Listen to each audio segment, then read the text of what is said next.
자식들이 속을 썩여서 마음이 아파본 아마 부모님들이 많이 계실 것입니다.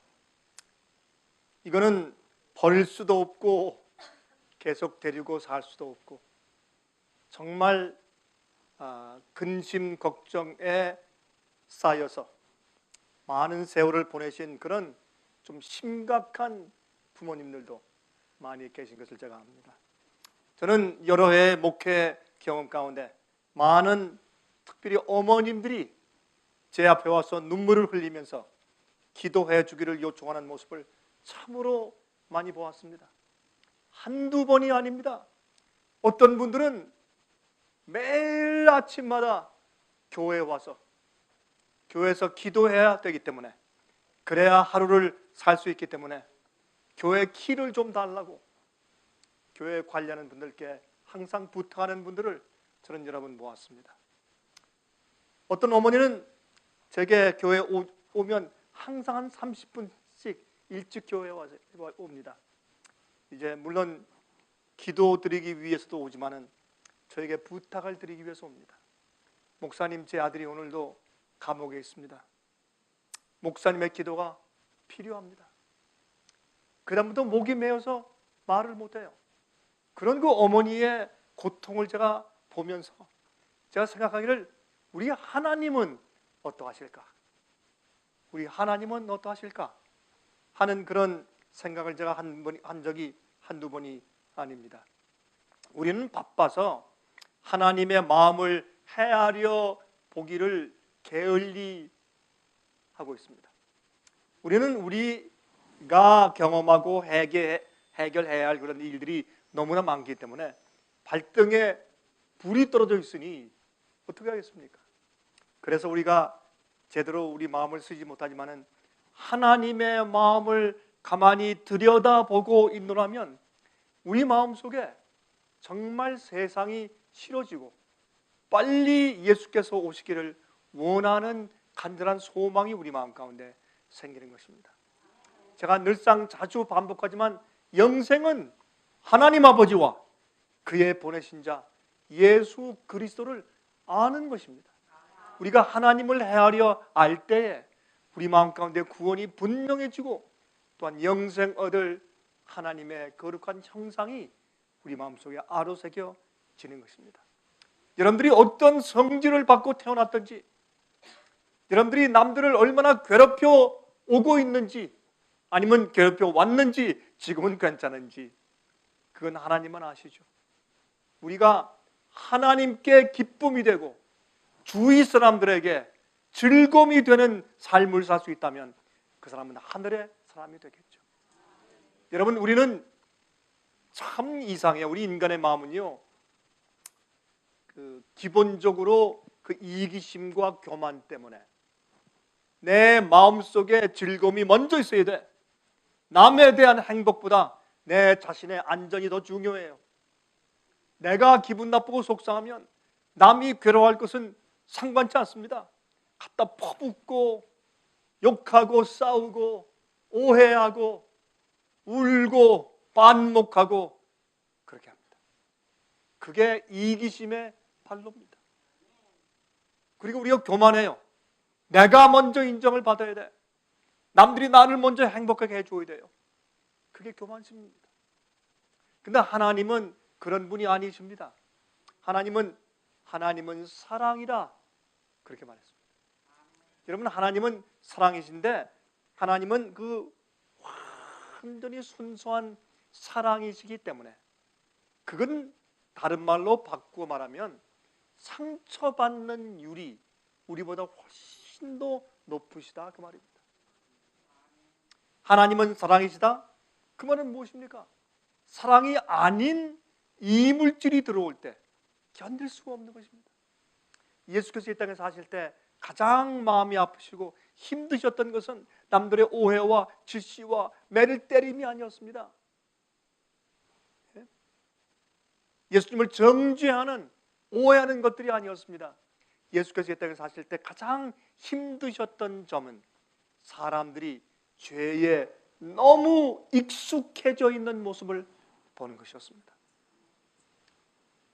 그러므로 오늘은 제가 하나님의 반전이라는 제목을 가지고 제가 하나님의 마음을 좀 같이 들여다 보려고 애를 쓰겠습니다. 하나님께서 우리를 보실 때 얼마나 마음이 아프실까? 첫 인간의 관계는 하나님과의 관계였죠. 창조주와 피조물 사이의 관계였습니다. 하나님께서 창조하셨습니다. 그다음에 인간은 이제 관계를 갖기 시작했습니다. 하나님께 대한 관계입니다. 여러분, 우리 관계에 있어서는 반드시 법칙이 필요합니다. 법칙이 없으면 그 관계가 정상적으로 이루어질 수가 없습니다. 관계는 반드시 그 사이에 법이 존재합니다.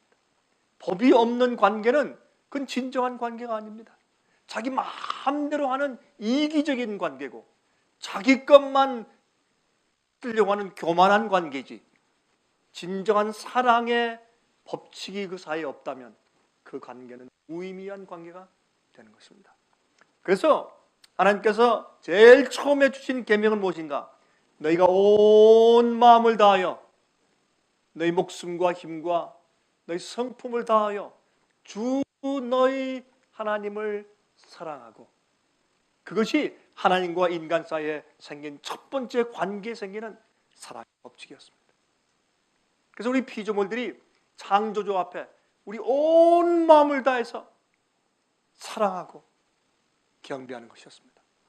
하나님은 사랑하심으로 우리를 만드셨고 사랑하심으로 우리를 대우하시기 때문에 우리는 그 사랑의 법칙에 의해서 하나님께 반응해야 합니다.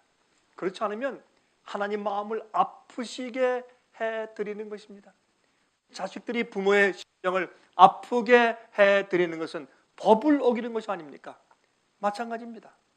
자, 그런데 두 번째 또 관계가 생기는데, 인간이 인간을 낳으면서 또 사람이 사람 사이의 관계가 설립되면 또 다른 사랑의 법칙이 생기게 됩니다.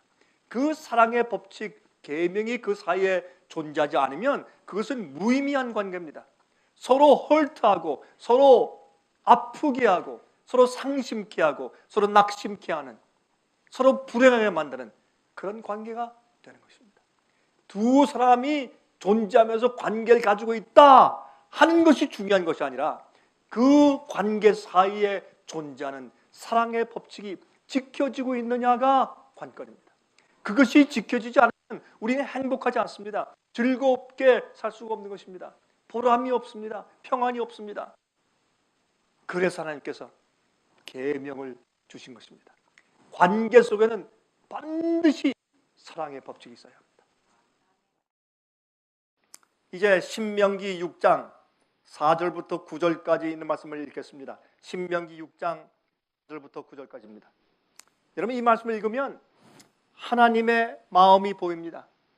우리가 하나님을 알기 위해서, 하나님의 마음을 상고하기 위해서 성경을 펴서 읽으면 하나님이 보입니다. 어떤 땐 저는 이런 말씀을 읽으면서 제 가슴이 저며와요. 주의 마음이 보여요. 하나님의 심정이 보입니다. 여러분, 주님의 아픔이 보이고 주님의 슬픔이 보이고 주님께서 즐거워하심이 제 마음까지 느껴지는 것입니다. 한번 들어보세요. 신명기 6장 4절부터 9절에 이스라엘아 들으라, 우리 하나님 여호와는 오직 하나인 여호와시니 너는 마음을 다하고 성품을 다하고 힘을 다하여 내 하나님 여호와를 사랑하라. 이렇게 하는 것이 우리의 영생이요 우리의 기쁨이기 때문에 주님께서 말씀하시기를 이스라엘아 내 말 좀 들어라.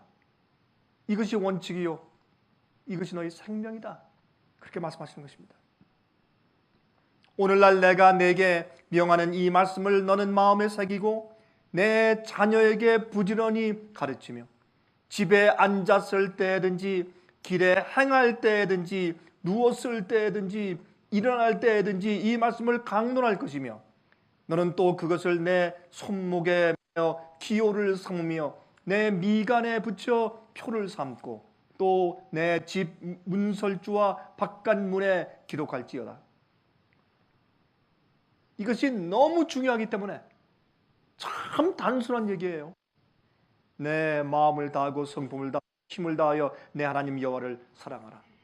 이거 뭐 너무나 쉬운 한마디인데 이거 하지 않기 때문에 너희 이마에 써서 붙여라, 문설주에 써서 붙여라, 길에 갈 때든지 또한 누웠을 때든지 이 말씀을 항상 부지런히 가르치고 강론해라. 잊어버리지 않게 해라. 또 문에 붙여서 들어올 때 읽게 하고 또 문설주에 붙여서 나갈 때 읽게 하고 이것이 너희 생애의 생명이요 가장 중요한 것이다. 그렇게 말씀하셨어요. 여러분, 하나님께서 이것이 어디 종들 아니면 그 노예들에게 주관하고 붙들어서 통치하려는 군주의 얘기입니까? 아닙니다. 그 아들과 딸들의 영생을 사모하고 그들의 행복을 추구하기 위해서 간절히 말하는 어머니 같은 그런 말씀이 아닙니까?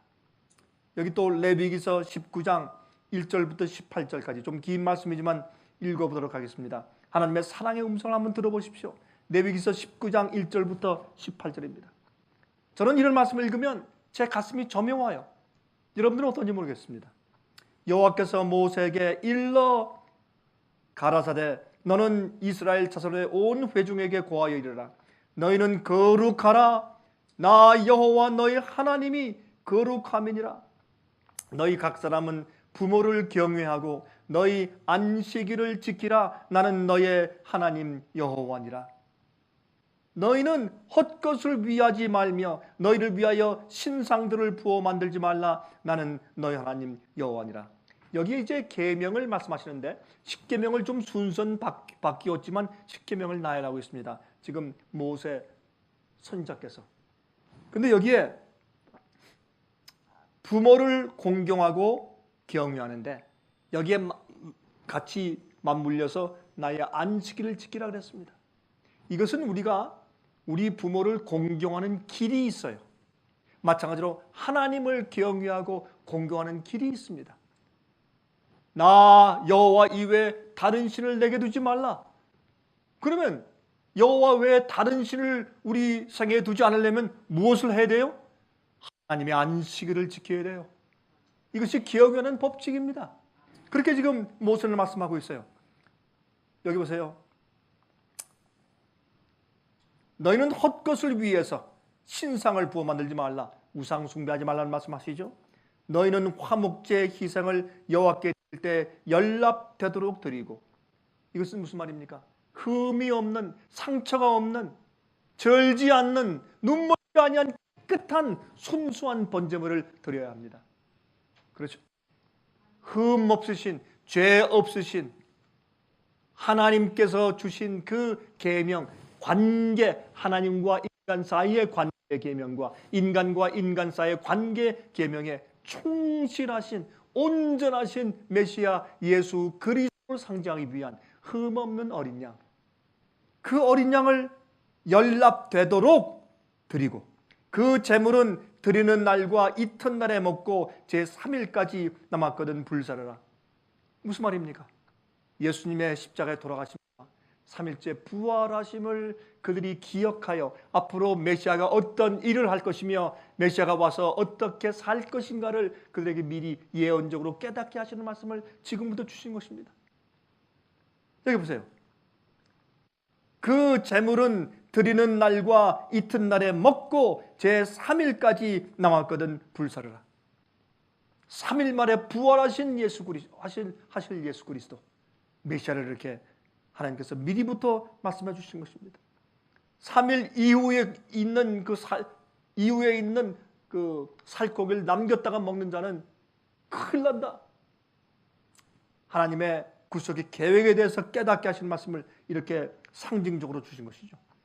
제3일에 조금이라도 먹으면 가증한 것이 되어 연락되지 못하고 그것을 먹는 자는 여호와의 성을 더럽힘 인하여 죄를 당하리니 그가 그 백성 중에서 끊쳐지리라.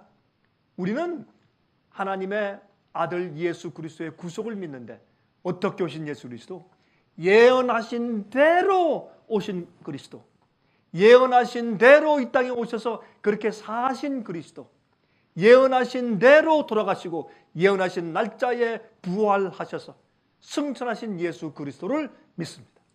그래서 옛날부터 그러한 하나님의 구속 사업을 예언적이고 방법론적에서 정확하게 말씀하시고 성취하신 그 사실을 우린 믿는 사람들입니다. 성경대로 우리는 구원을 믿는 것입니다. 그러므로 하나님의 속죄의 그 계획이 얼마나 정확한지, 여러분, 예수란 이름을 가진 유대인들이 많았습니다. 그러나 예수 그리스도 우리 주님 그분만이 구세주입니다. 또 많은 자들이 내가 메시아라고 외쳤습니다. 그러나 말구에 태어나신 바로 그 예수 그리스도, 베들레헴에 나신 바로 그 예수 그리스도만이 우리의 구세주입니다.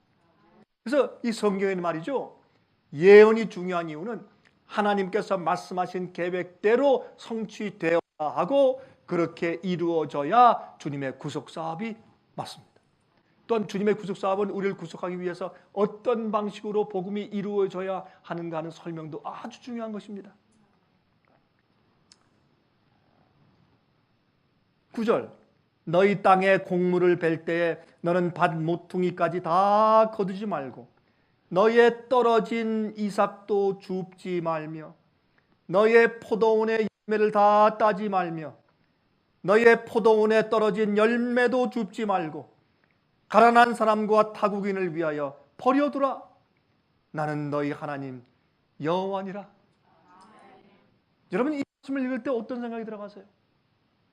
하나님의 자비하심, 하나님의 긍휼하심, 다 옳은 얘기인데 여기서 무엇을 말씀하느냐 하면 우리의 관계에 대해서 말씀하세요.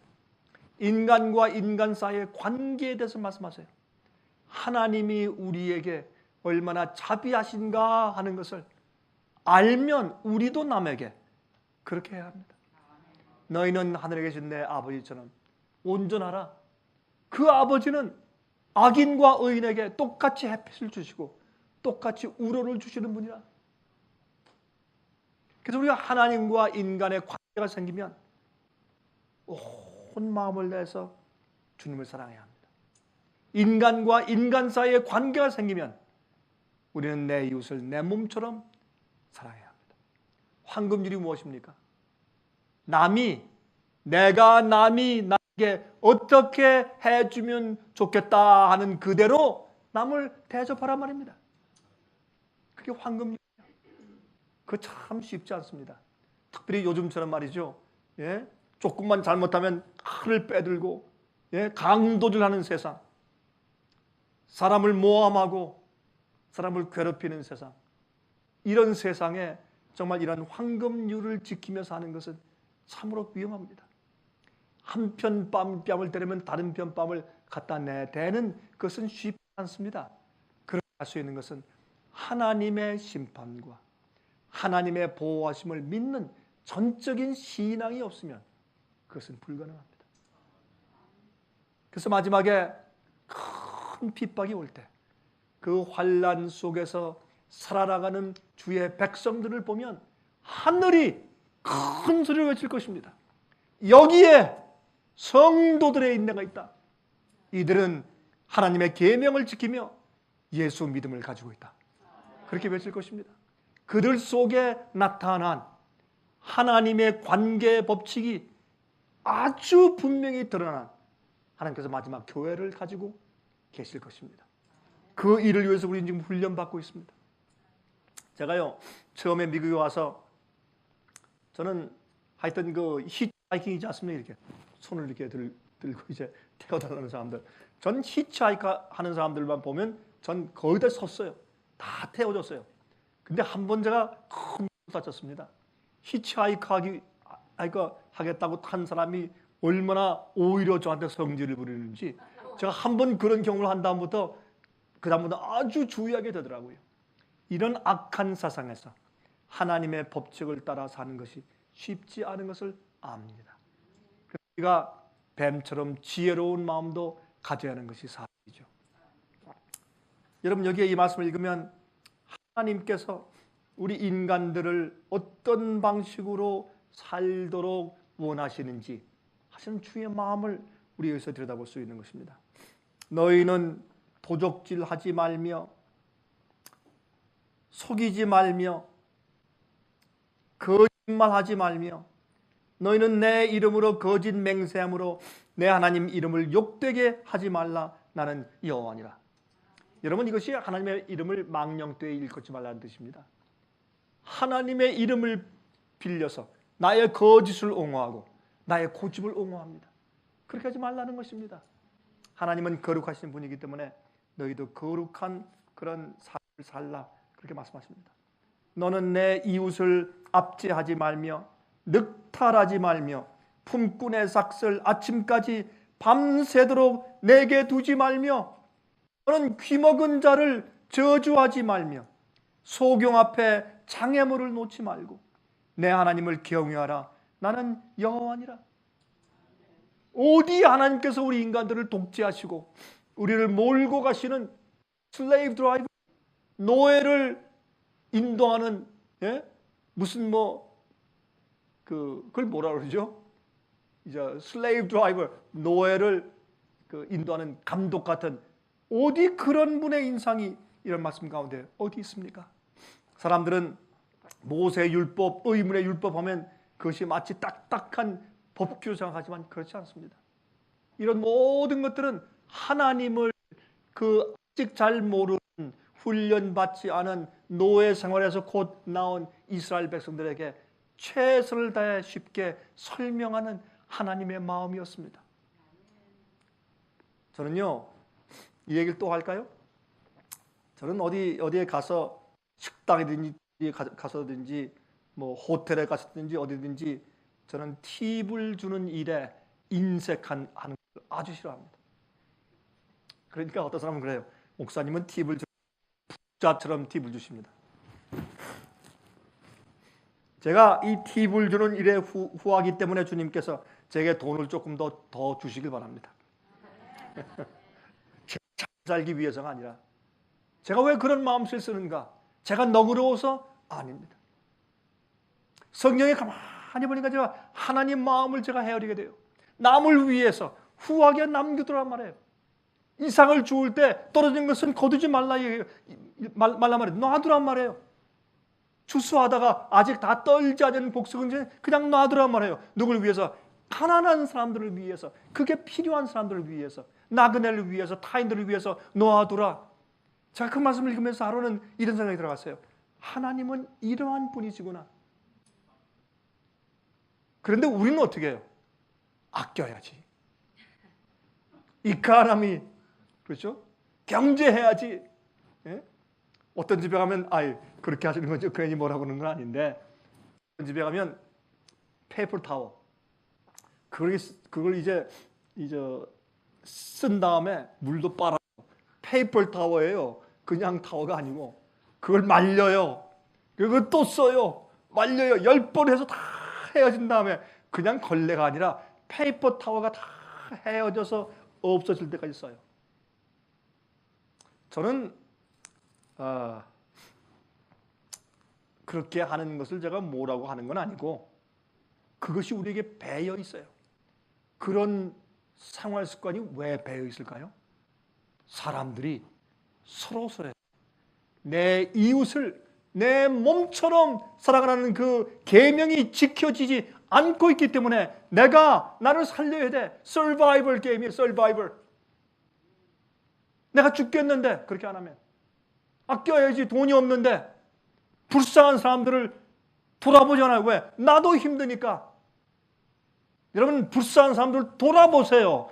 여러분이 힘들 때 더 돌아보세요. 여러분의 수입이 1000불밖에 없는데 남에게 500불을 줘야 될 때가 생기면 500불을 주세요. 그것이 계명을 지키는 것이에요. 그렇게 계명을 지키면 주님께서 여러분의 필요를 채워주세요. 그럴 때 생기는 것이 무엇입니까? 믿음이에요. 그게 믿음이에요. 주님을 온 마음을 다해서 사랑하고 순종하려고 결심하고 나가니까 어려워요. 힘들어요. 불이익이 생기고. 그래도 죽으면 죽었지. 예? 돈이 다 없어지고 망하고 욕을 먹고 매를 맞더라도 하나님을 제일 먼저 사랑하세요. 그러면 주님께서 우리가 일한 대로 갚아주실 것이에요. 여러분, 이 세상에서 누가 여러분에게 주의 계명을 지키며 사는 것이 쉽다고 했습니까? 어느 누가 여러분에게 그리스도를 믿는 것이 마치 탄탄대로요 아름다운 풀밭을 장미꽃밭을 걷는 것 같다고 누가 그렇게 가르쳤습니까? 주님을 믿는 일은 어렵습니다. 주님을 따르는 길은 십자가를 지는 길이요 주의 계명을 지키는 것은 가슴 아픈 일들이 많은 길입니다. 그러므로 우리가 순종하는 것입니다. 쉬워서 하는 것이 아니라 어려워도 순종하는 것입니다. 여러분, 식당에 가서 이 팁을 5불 놓으니까 어떤 사람들은 이거 너무 많습니다 하고 3불을 얼른 치워서 주머니에 넣고 나오는 그런 사람들의 모습을 가끔 본 적이 있습니까? 저는 보았습니다. 이게 저는 그렇습니다. 여러분 오늘 제 설교 듣고 나서 아유 강 목사님 설교 듣고 나서 이제부터 팁을 좀 후하게 줘야 되겠다. 그런 뜻에서 말씀드리는 이야기가 아닙니다. 그런 뜻이 아니고 우리는 남과의 관계에 있어서 우리의 마음의 태도를 말씀드리는 겁니다. 우리 마음을 어떻게 취급할까에 대해서 말씀드리는 것입니다. 남들이 여러분의 마음을 아프게 했습니까? 그래서요. 그것이 여러분의 영생과 영혼에 무슨 관계가 있는데, 예? 그래서 여러분들을 하늘 가지 못하게 만들었습니까? 그게 무슨 관계가 있는데 우리에게? 남들이 우리를 돈을 받지 못하게 막아버렸습니까? 그래서요. 그것이 우리의 영생에 무슨 관계가 있는데 그럴 때에 하나님의 마음을 가지라고 하는 것이 성품의 변화요. 언제 그런 게 쉽다고 했습니까? 참으라, 겸손하라, 남을 더 낫게 여기라. 누가 여러분에게 그것이 쉽다고 했습니까? 누구나 할 수 있다고 누가 얘기했나요? 아닙니다. 아주 어려운 길입니다. 예수를 따라가는 돌짝밭 길이요, 밭 길입니다. 그러나 하나님의 마음을 이해하고 주님의 뜻으로 살면 우리 속에 있는 돌들과 가시들과 엉겅퀴들이 나가는 것입니다. 예수께서 매를 맞으시고 가시관을 쓰셨을 망정 예수의 마음은 평안했습니다. 하나님의 은혜와 사랑이 그의 마음 가운데 충만했습니다. 그분이 매를 맞고 피가 흥건한 홍보를 입고 가시관을 쓰시고 큰 무거운 십자가를 지시고 허기진 배를 가지고 골고다로 올라가셨습니다. 올라가시는 동안에도 그 고통 속에서 기도하시기를 아버지 저들의 죄를 용서해 주십시오. 저들이 몰라서 그렇습니다. 예수께서 아버지의 계명을 지키시기 때문에 당하신 모든 어려움과 멸시와 고초와 시련들 속에서 하나님의 마음은 하늘의 거룩한 마음을 가지고 있었습니다. 이것이 하나님을 경외하는 삶입니다. 쉽지 않습니다. 여기 보세요. 너는 14절 너는 귀먹은 자를 저주하지 말며 소경 앞에 장애물을 놓지 말며 내 하나님을 경외하라. 나는 여호와니라. 얼마나 가슴 저리는 말씀이에요. 예? 너희는 재판할 때 불의를 행치 말며 가난한 자의 편을 들지 말며 세력이 있는 자라고 두어하지 말고 공의로 사람을 재판할 것이며, 예? 공의로 사람을 재판하고 너는 내 백성 중으로 돌아다니며 사람을 논단하지 말며. 여러분 우리 다니면서 사람들에 대해서 불평하거나 소문 퍼뜨리거나 여러분 속에 있는 마음이 속상하다고 그거 불고 다니지 말아야 합니다. 여기 보세요. 이런 말까지 하셨어요. 너는 내 백성 중으로 돌아다니며 사람을 논단하지 말며 내 이웃을 대적하여 죽을 지경에 이르게 하지 말라. 나는 여호와니라. 사람을 억울하게 하는 것처럼 그 사람을 죽게 만드는 경험이 없습니다. 여러분, 사람을 억울하게 하지 마십시오. 입술을 조심하십시오. 혀를 조심하십시오. 남을 억울하게 하지 마십시오. 내 뜻과 내 감정과 내 생각만 주장함으로 다른 사람을 억울하게 하지 마십시오. 여러분, 이런 얘기까지 하시는 하나님의 이 마음을 들여다보세요. 가슴이 점이 오지 않습니까? 우리가 행복하길 원하시는 분, 우리가 즐겁기를 원하시는 분, 우리 이웃과 이웃의 관계가 생기자 그 속에 사랑이 있기를 원하시는 하나님께서 이런 얘기까지 써주신 것이에요. 너는 내 형제를 마음으로 미워하지 말며 이웃을 인하여 죄를 당치 않도록 그를 반드시 책선하라. 왜 우리가 타일러야 돼요? 그 타일러는 이유가 있어요. 그 잘못된 그 사람의 죄 하나가 그 사람에게 국한된 것이 아니라 온 가족과 온 사회에 미치기 때문에 악영향이. 그래서 책선하라, 책망하라, 그렇게 말씀을 하셨습니다. 원수를 갚지 말며 동포를 원망하지 말며 이웃 사랑하기를, 잘 들어보세요, 이웃 사랑하기를 내 몸과 같이 하라. 나는 여호와니라. 예수께서 하신 그 말씀이 이미 구약성경에 다 있잖아요. 여러분, 이미 신명기에 있고 이미 레위기에 있어요. 이 말씀이 이미 다 구약성경에 기록되어 있지 않습니까? 이것이 하나님의 마음입니다. 이것이 하나님의 뜻입니다. 그런데 인간이 타락한 후에 참 하나님은 얼마나 안타까우시고 난처하실까? 사랑이 충만한 곳에 죄가 들어왔으니까. 인간이 타락한 후에 하나님의 반전이 시작됩니다. 하나님께서 어떻게 역습하십니까? 그 반전이 뭡니까? 하나님의 계명을 지키는 사람들을 일으키시는 겁니다. 하나님의 계명을 사랑하는, 지키는 사람들을 일으키시는 것입니다. 이 길 이외에는 주님께서 반전하시는 어떤 다른 길이 없습니다. 죄는 불법이니까, 죄는 법을 어기는 것이니까, 죄는 이 사람 관계를 또 이 사회를 파괴시키는 것이니까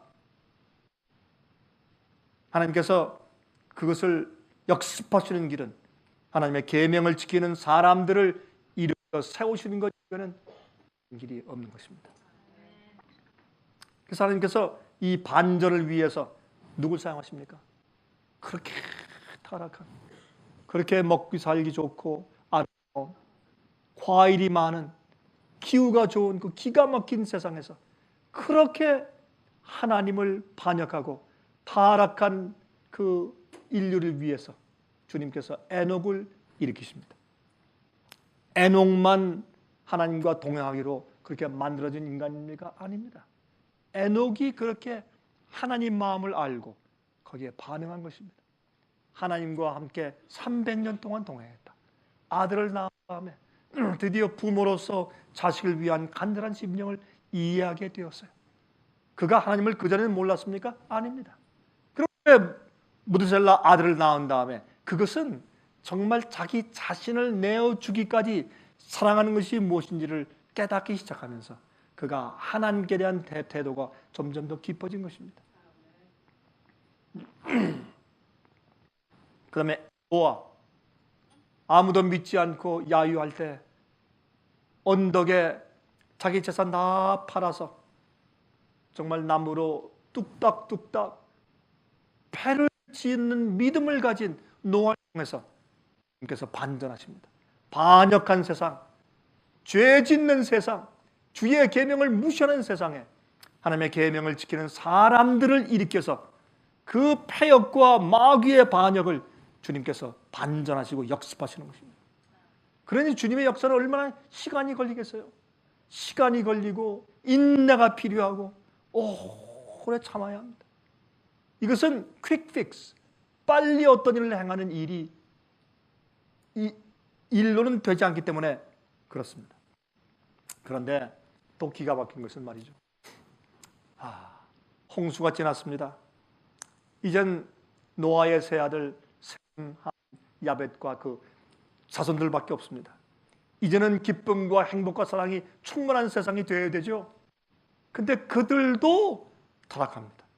마귀는 항상 존재하기 때문에 바벨탑을 쌓았습니다. 참 기가 막힌 일이 생깁니다. 그때 주님께서 할 수 없어서 어떻게 했습니까? 노아의 세 자손들 가운데서 셈의 자손인 데라, 아브라함 가족을 택하십니다. 주님께서 그들만 편애하십니까? 아닙니다.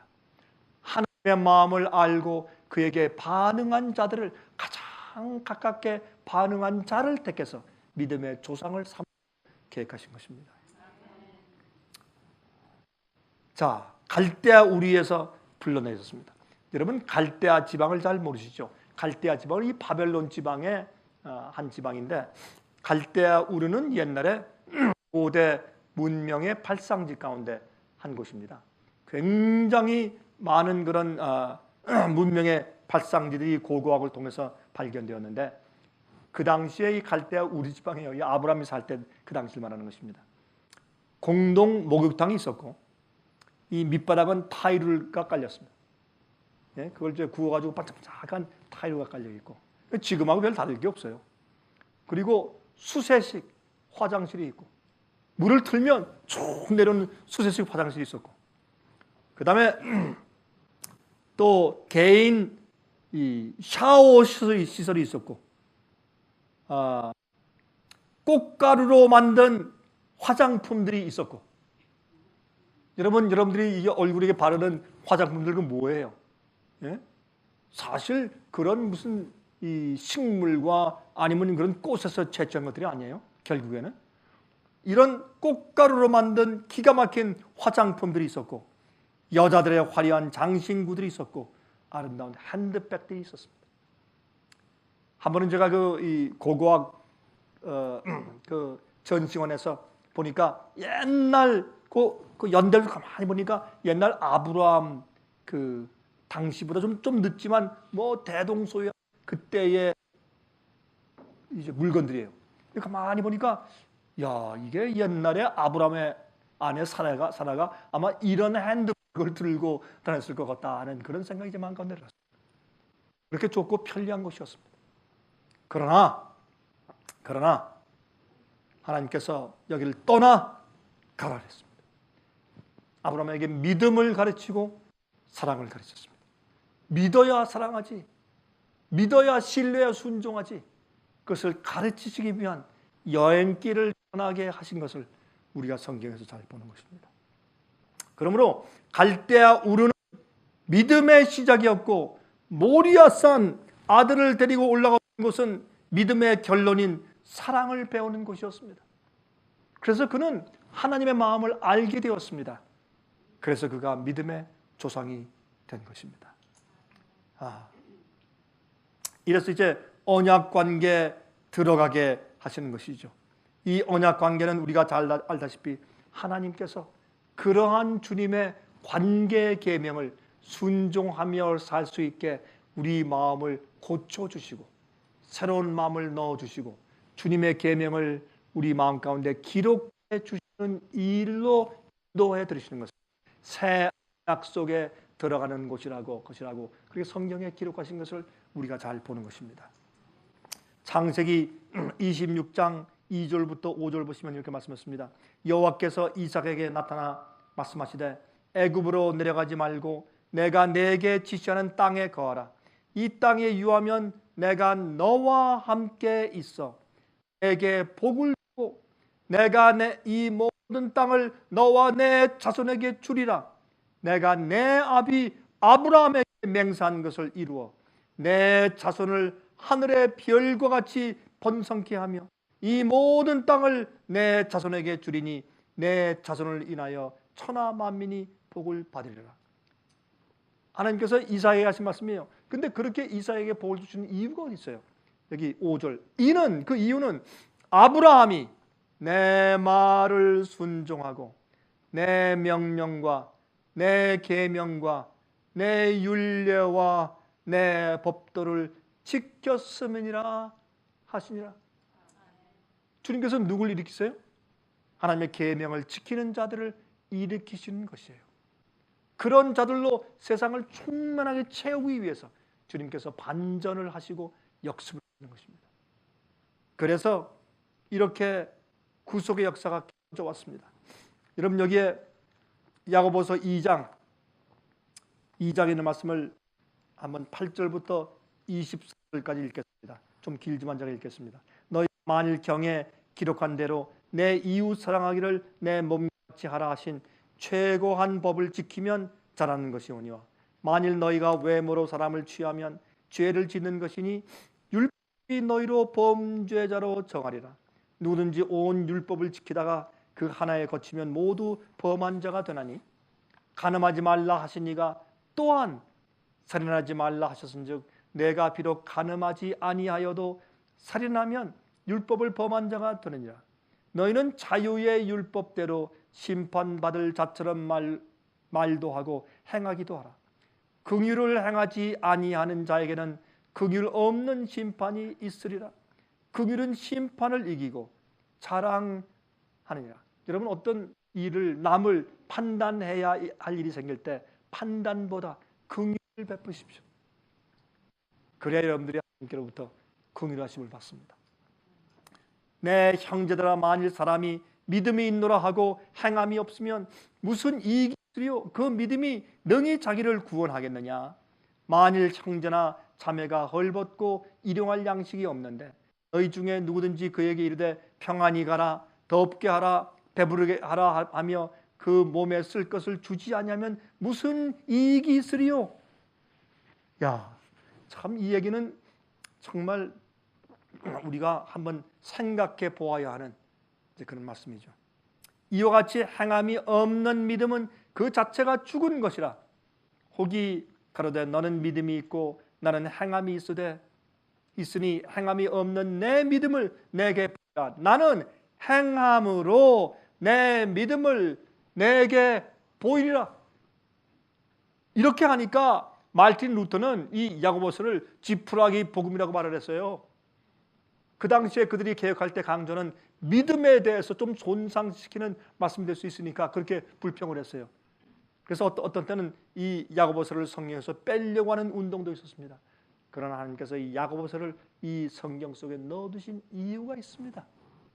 그 뒤에 폭탄 같은 선언을 해요. 이거 보세요. 내가 하나님은 한 분이신 줄을 믿느냐? 잘 아는도다.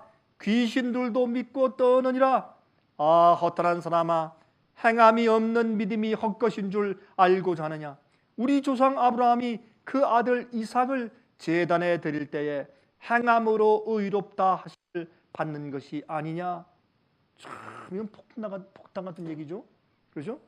내가 보거니와 믿음이 그의 행함과 함께 일하고 행함으로 믿음이 온전케 되었느니라. 이에 경에 이른 바 아브라함이 하나님을 믿으니 이것을 의로 여기셨다는 말씀이 응하였고 그는 하나님의 벗이라 칭함을 받았나니. 자, 잘 들으세요. 이제 이로 보건대 사람이 행함으로 의롭다 하심을 받고 믿음으로만 아니니라. 이거는 폭탄 선언이에요. 이것을 오늘날 기독교가 진실로 이해한다면 이렇게 많은 오류가 교회에 들어오지 않았을 것입니다. 잘못된 믿음에 대한 가르침 때문에 하나님의 계명과 율법을 폐하는 이런 기독교회가 되지 않을 것입니다. 우리가 이런 말씀을 가만히 읽으면서 구약이나 신약을 읽어보면서 우리가 무엇을 봅니까? 하나님의 마음을 봅니다. 하나님과 인간 사이의 관계가 깨어지지 않기를 노심초사 원하시는 주의 마음을 읽습니다. 인간과 인간 사이의 관계가 깨어지지 않기를 원하는 간절한 주님의 심정을 우리가 읽는 것입니다. 이게 주님의 마음입니다. 우리 이런 말이 있죠. 머리끝에서 발끝까지. 그런 표현 잘하죠. 우리 머리끝에서 발끝까지. 그렇죠? 무슨 말입니까? 우리가 머리로 무엇을 믿고 받아들이면 우리 발은 그대로 따라가요. 그래서 머리끝에서 발끝까지예요. 머리에서 이해한 것은 발로 가야 돼요. 발로 따라하지 않으면 머리만 큰 것이고 그건 비정상적인 몸 아닙니까? 머리에서 발끝까지. 저는 가끔 이 어린 아이들의 찬송을 듣기를 좋아합니다. 어떤 어린 아이들 찬송 소리를 들으면 마음이 편안해지죠. 특히 그 가사를 들을 때. 여러분 어린아이 찬송 가운데 이러한 찬송이 있습니다. 해바라기 해 따라가듯 나도 예수님 따라갈 때야. 얼마나 좋은 말씀이에요. 여러분 해바라기가 왜 해를 따라가는 줄 아십니까? 제가 한번 읽어봤어요. 이 해바라기가 해를 따라가는 이유는 꽃이 아니라 줄기래요. 줄기가 꽃을 맨 끝에 달았어요. 줄기는 자기 자신을 감추어 누구에게 영광을 주기 위해서? 마지막 꽃에게 영광을 다 주기 위해서. 뒤에 있는 줄기는 자기를 다 감춰요. 그리고 높이 들려줘. 넌 조금 더 아름다워져야지. 남들에게 아름다운 향기를 조금 더 잘 풍겨야지 하고 양분을 다 빨아서 자기의 아름다움은 아랑곳 없이 키만 키워. 이 줄기들은 키만 자꾸 키워. 왜? 위에 있는 꽃을 드러내주기 위해서. 꽃을 드러내요. 그 다음에 그 꽃이 올바른 양분을 받고 더 크게 자라게 하기 위해서 이 줄기들은 말이죠. 이 꽃을, 해바라기 꽃을 태양을 따라 돌려줘요. 태양이 가는 곳을 향해서 자꾸 돌려줘. 줄기들이. 꽃이 따라가는 것이 아니라 그 밑에 있는 줄기가 꽃을 돌려준대요. 이렇게. 그래서 태양빛을 받고 더 아름답고 더 노랗게 더 많은 양분을 가지는 씨를 가질 수 있게. 여러분 해바라기 씨는 참 양분이 많죠. 단백질도 많고 참 좋은 양분들이 많다 그래요. 해바라기 씨. 그 많은 해바라기 씨를 담고 있는 그 아름다운 꽃을 피게 하기 위해서 해를 따라가게 만들어요. 여러분이시여, 우리도 주님을 따라가야 할 텐데 주님을 따라가기 위한 우리의 완전한 헌신이, 내가 주님 바라보고 살겠다는 온전한 결심이 주님을 계속 바라보게 만들어야 합니다. 여러분이시여, 한 송이의 꽃을 피우기 위해서 꽃잎이 있고 줄기가 있고 뿌리가 있어요. 뿌리는 아예 보이지도 않아요. 땅속에 묻혀서. 그렇다고 뿌리가 무슨 반란을 일으킵니까? 아닙니다. 계속 양분과 물을 빨아서 위로 올리고 올립니다. 한 송이 장미꽃을 피우기 위해서. 이름 모를 그런 존재가 얼마나 많이 있어요. 여러분과 저를 살리기 위해서, 영원히 살게 하기 위해서, 우리가 행복하고 즐겁게 되기 위해서, 우리가 계명을 지키는 백성을 되기 위해서, 하나님만 바라보고 살 수 있게 하기 위해서 성경 말씀을 주시고 성령을 주시고 수많은 천사, 거룩한 천사가 우리를 호위하고 도와주고 우리를 계속해서 인도해주는 그런 놀라운, 우리가 볼 수 없는, 남들이 알아주지 않는 나 하나의 꽃을 영원히 피우게 하기 위해서 얼마나 희생적으로 역사하는 자들이 많이 있는지 우린 그거 모르잖아요. 하늘에 올라가서야 우리가 알고 감사하겠죠. 하나님의 노력, 하나님의 마음, 우리를 살리시는 주님의 의도, 그것을 성경을 통해서 한번 생각해 보세요. 구구절절이 어떤 땐 우리 가슴이 저며오도록 하나님의 마음씨가 물씬 풍겨나와요. 주님은 그러하신 분이구나. 어떤 땐 그런 마음씨를 읽으면서 우리 자신을 보면 참 우리가 가련하기 짝이 없어요. 초라하기 짝이 없고. 그렇죠? 이렇게 하나님을 알면 알수록 우리가 영생을 얻게 되는 것입니다. 어떤 데는 그래요. 부부싸움을 하다가 막 그냥 열을 내고 막 부부싸움을 하는데, 당신 왜 그렇게 열을 내? 그러면 속상하니까 그렇지 뭐가 이렇게 속상한데, 당신이 날 알아주지 않으니까 그렇지. 전부 다 이렇게 가만히 얘기를 들어보면 맨 마지막에 하면 이기심이요. 내가 답답한 걸 먼저 얘기해야 돼. 내가 속상한 걸 얘기해야 되고, 내가 즐겁다는 걸 얘기해야 되고, 그런 모든 이유가 저기에 있어요. 나한테 있는 게 아니라. 이것이 바로 우리 관계들을 깨트리는 것이고, 하나님과 우리 관계를 깨트리는 것이에요. 왜 그렇게 하나님께 대한 원망과 시비가 많은지, 왜 이렇게 불평이 많은지, 예? 하나님께 대한 불평이 왜 그렇게 많은지, 좀 어렵고 힘들고 잘못되면 전부 하나님이라. 여러분들이시여, 우리는 하나님을 알아야 합니다. 하나님을 알아야 합니다.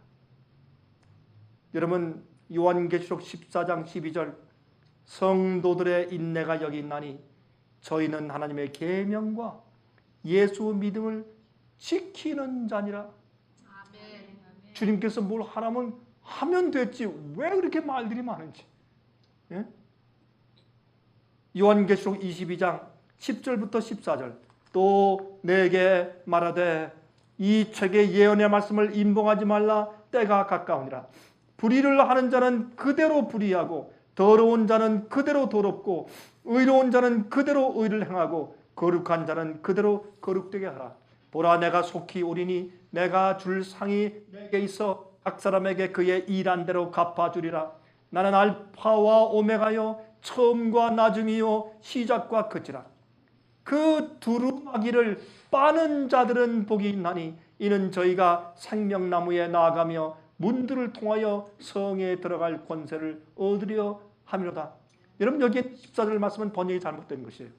여러분이 성경 번역 가운데 서방교회, 로마에서 온 서방교회 번역이 있고, 동방교회, 소아시아 지방에 있었던 동방교회 번역이 있어요. 근데 동방교회 번역에 의하면 이렇게 올바른 번역이 있습니다. Blessed are they that do his commandments, that they may have right to the tree of life, and may enter in through the gates into the city. 어떤 말씀입니까? 계명을 행하는 자들은 복이 있나니, 두루마리를 빠는 자들은 복이 있나니 아니에요. 계명들을 행하는 자들은 복이 있나니 그들이 생명나무에 나아가며 하늘 문을 통과하는 그런 특권을 얻는다. 그렇게 말씀되어 있어요. 여러분, 참 주님의 그 노력하심이 참 눈물겨워요. 주님의 역사하심이 눈물겹고, 그런데 마지막 질문을 드립니다. 하나님께서 이러한 죄의 노도와 반역의 물결을 역습하시고 구원을 위하여 반전하시는 하나님의 반전의 역사 가운데 여러분들은 포함되어 있습니까? 여러분 개인들이 하나님의 그 역사 가운데 포함되어 있냐 말입니다. 여러분은 주님의 그 계획, 그 구속의 계획 속에 어떻게 포함되어 있습니까?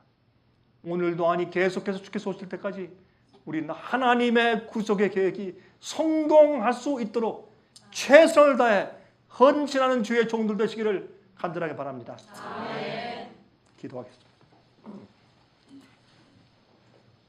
자비하신 하늘에 계신 아버지시여, 우리가 주님의 마음을 헤아려 알려고 할 때마다 우리 가슴이 아파오는 것은 주님이 우리를 사랑하심이 너무 크기 때문에 그러합니다. 주님의 오래 참으심이 너무나 놀랍기 때문에 그러합니다. 주님의 계획이 너무나 자상하시고 분명하시기 때문에 그러합니다. 하늘에 계신 아버지시여, 주님의 인내하심이 저희의 구원이 되었습니다. 주여, 이제 주님 속히 오실 것이고 세상의 역사가 끝마치려 합니다.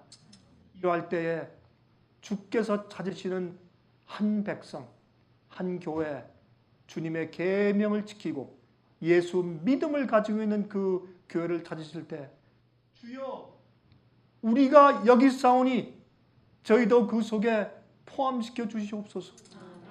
그렇게 살 수 있는 믿음과 힘을 저에게 매일 공급하여 주시옵소서. 살아계신 예수 그리스도의 거룩하신 이름으로 간절하게 기도합니다.